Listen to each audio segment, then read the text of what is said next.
Pwede nyong gawing reference kung kayo ay balak magpagawa ng isang hagdanan at ganito ang itsura lang, simple at common lang na mga materials ang ginamit. Ito mas makakamura din kayo at mabilis gawin.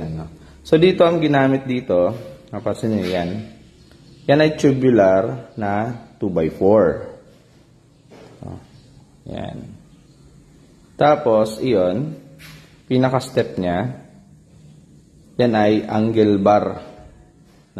Pwede nga 2x2, pwede nga 1.5, pwede rin. So, depende sa inyo. Mas maganda yung mas makapal para matibay yung pinakahagdanan ninyo. At itong pinakamadre, so, yung tubular na to, mas maganda, mas makapal na tubular ang gamitin ninyo para matibay. So, ito yung pinaka-hand railing niya. Tubular din, ang ginamit dito ay 2x2.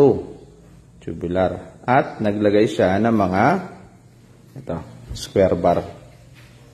Yan. So, depende sa inyo. Pwede rin naman yung bilog. Pwede yan. Gandun. Yan. Yan po yung simple at mabilis gawin. Ito yung pinaka-step dito. Ito ay konkreto. Ilagyan lang. May bakal yan sa loob at